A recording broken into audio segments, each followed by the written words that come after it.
Un saludo, hermanos y hermanas, soy Martín Calderón y hoy deseo compartir con ustedes la lectura y reflexión sobre el capítulo 6 de la Constitución Sacrosanctum Concilium del Vaticano II, dado en Roma el 4 de diciembre de 1963.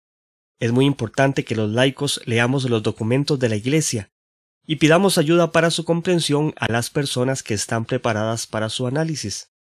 Puede ser un sacerdote, puede ser un laico conocedor sobre el tema u otra persona que pueda orientar su lectura. El primer paso para comprender los documentos de la Iglesia es leerlos, y así evitamos emitir juicios erróneos sobre la Iglesia sin conocer lo que dice. La Iglesia tiene una gran riqueza en su magisterio que es iluminado desde la palabra de Dios, y éste debe iluminar nuestra realidad y nuestro servicio en el canto litúrgico. El capítulo 6 de la Constitución Sacrosanctum Concilium, o del Sacrosanto Concilio, se titula La música sagrada, y en su numeral 112 nos habla de la dignidad de la música sagrada, y nos dice que la tradición musical de la Iglesia Universal constituye un tesoro de valor inestimable, que sobresale entre las demás expresiones artísticas, principalmente porque el canto sagrado, unido a las palabras, constituye una parte necesaria o integral de la liturgia solemne. En este párrafo encontramos dos elementos importantes sobre la música sagrada. Primero nos dice que la tradición musical de la Iglesia Universal es un tesoro de valor inestimable, por lo que es importante reconocer que tenemos un tesoro que debemos cuidar y transmitir a las generaciones. Podríamos preguntarnos, ¿la música que los servidores del canto utilizamos en misa constituye parte de ese tesoro? ¿Realmente la música que utilizamos en las Eucaristías tiene ese valor inestimable? La música que utilizamos en nuestro contexto es muy diferente quizás a la utilizada en los tiempos previos al concilio, pero también debe tener la dignidad que corresponde.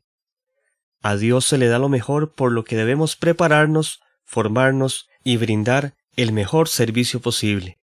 El segundo elemento que menciona el párrafo que estamos analizando es que el canto sagrado unido a las palabras constituye una parte necesaria o integral de la liturgia solemne. No vamos a cantar la misa por el simple hecho de cantarla, sino que la palabra cantada es necesaria en la liturgia. Hay cantos que acompañan un rito y también hay cantos que son un rito en sí mismo. Continúa el documento en el numeral 112 diciendo: en efecto, el canto sagrado ha sido ensalzado tanto por la Sagrada Escritura como por los santos padres, los romanos pontífices, los cuales en los últimos tiempos, empezando por San Pío X, han expuesto con mayor precisión la función ministerial de la música sacra en el servicio divino. La música sacra, por consiguiente, será tanto más santa cuanto más íntimamente esté unida a la acción litúrgica, ya sea expresando con mayor delicadeza la oración o fomentando la unanimidad, ya sea enriqueciendo la mayor solemnidad los ritos sagrados. Además, la Iglesia aprueba y admite en el culto divino todas las formas de arte auténtico que estén adornadas de las debidas cualidades. Por tanto, el Sacrosanto Concilio, manteniendo las formas y preceptos de la tradición y las disciplinas eclesiásticas y atendiendo a la finalidad de la música sacra, que es gloria de Dios y la santificación de los fieles, establece lo siguiente. Aquí nos presenta el documento el numeral 113 con el tema de la primacía de la liturgia solemne. Dice el numeral 113: la acción litúrgica reviste una forma más noble cuando los oficios divinos se celebran solemnemente con canto, y en ellos intervienen ministros sagrados y el pueblo participa activamente. La acción litúrgica reviste una forma más noble cuando se celebra solemnemente con cantos y la participación de todos. Y aquí es importante recalcar con la participación de todos, no solo del coro. Cuando el coro contribuye a la participación de la asamblea, va cumpliendo de mejor manera su misión, que es contribuir a que la asamblea tenga una participación consciente y activa en la Eucaristía.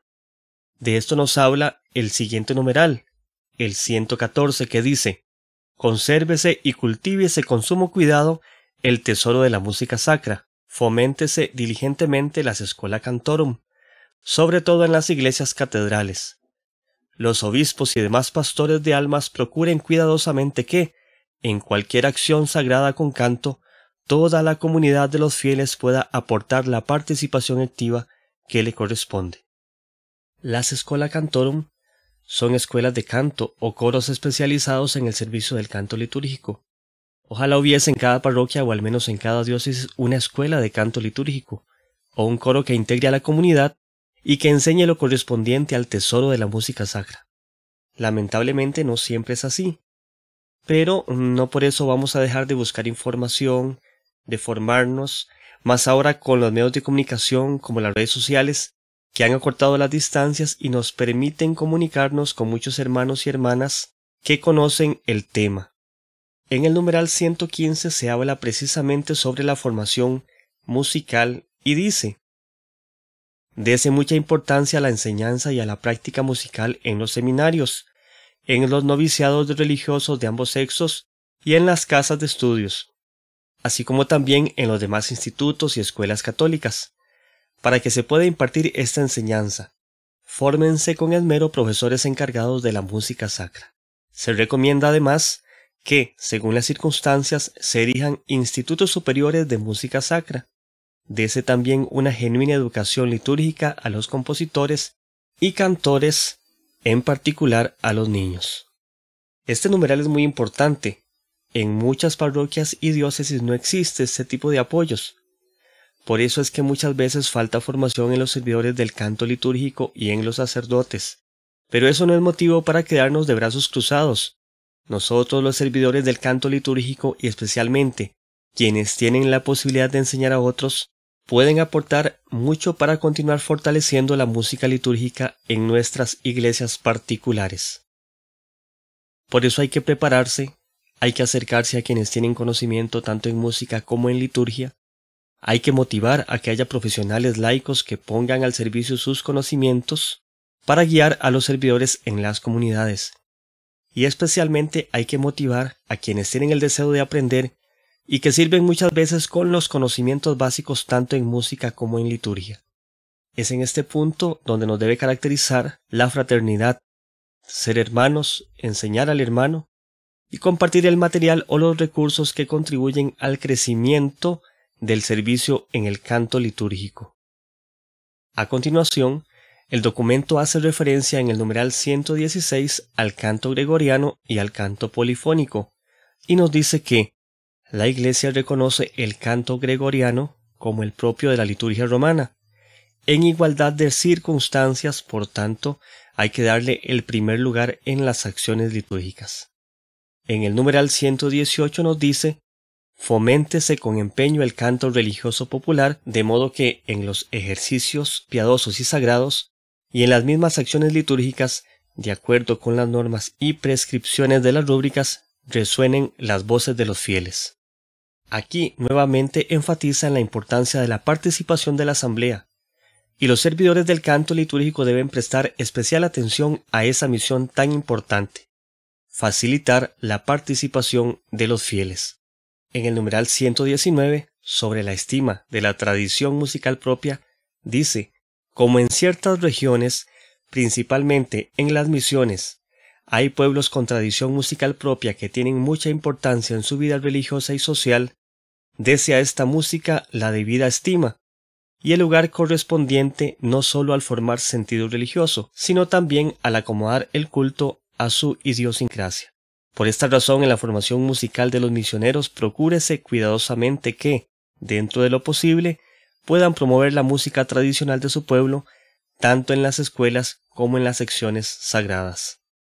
En el numeral 120 se habla del órgano de tubos y otros instrumentos.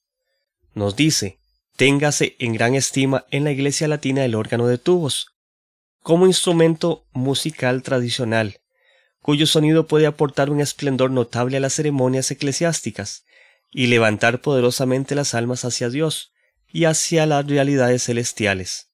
El órgano es el instrumento por excelencia para la liturgia, el cual se utiliza en mayor o menor medida en diferentes países. Nos hace falta más formación para la implementación de su uso, Quizá por eso en muchas parroquias se ha relegado y se ha guardado en las sacristías. Necesitamos más servidores que se animen a estudiar este maravilloso instrumento que enriquece la liturgia en la iglesia.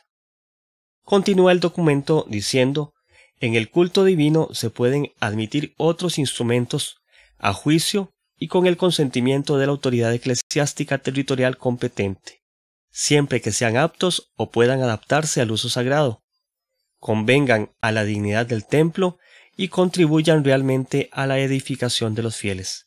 En este apartado, que habla de que se pueden admitir otros instrumentos, nos dice dos criterios importantes. Primero, que sea a juicio de la autoridad competente. Eso quiere decir que deben estar autorizados por el obispo de cada diócesis, y es muy importante respetar dicha autoridad competente. Y en segundo lugar, deben ser aptos para el uso sagrado, que convengan a la dignidad del templo y a la edificación de los fieles. Por ejemplo, una guitarra eléctrica con distorsión al estilo de la música rock no sería apta para la liturgia. Quizás sí funcione para una convivencia o algún concierto de música católica, pero no para la Eucaristía. Eso aplica también para los equipos de sonido que se usan actualmente, que deben utilizarse con moderación para que contribuyan realmente con la liturgia, y no que sean más bien motivo de distracción para la asamblea. Continúa el documento hablando sobre las cualidades y misión de los compositores, y nos dice que los compositores verdaderamente cristianos deben sentirse llamados a cultivar la música sacra y a acrecentar su tesoro. Compongan obras que presenten las características de verdadera música sacra y que no solo puedan ser cantadas por las mayores schola cantorum, sino que también estén al alcance de los coros más modestos y fomenten la participación activa de toda la asamblea de los fieles. Por eso, hermanos, las composiciones deben fomentar la participación activa de la asamblea. El coro debe utilizar, por ejemplo, tonalidades que se adapten a la participación de la asamblea, y no aquellas en las que sea imposible que la asamblea participe. Continúa el texto diciendo: los textos destinados al canto sagrado deben estar de acuerdo con la doctrina católica. Más aún, deben tomarse principalmente de la Sagrada Escritura y de las fuentes litúrgicas. Este punto es sumamente importante, ya que en ocasiones sucede que se componen melodías con muy buena intención, pero los textos se alejan de lo que pide la Iglesia. Incluso algunos compositores reconocidos que han aportado gran cantidad de cantos que se utilizan actualmente en la Eucaristía han incurrido en errores doctrinales, en errores teológicos, que muchas veces quedan grabados entre los fieles y se asumen como verdades de la Iglesia. No bastan las buenas intenciones para componer los cantos para la liturgia. Se requiere preparación tanto musical como litúrgica y que los mismos sean revisados por la autoridad competente. Bien, hermanos, después de haber leído y reflexionado este maravilloso documento, tenemos más herramientas para que nuestro servicio vaya siendo de riqueza para nuestras comunidades. Continuemos reflexionando y creciendo en el servicio del canto litúrgico. Muchas bendiciones.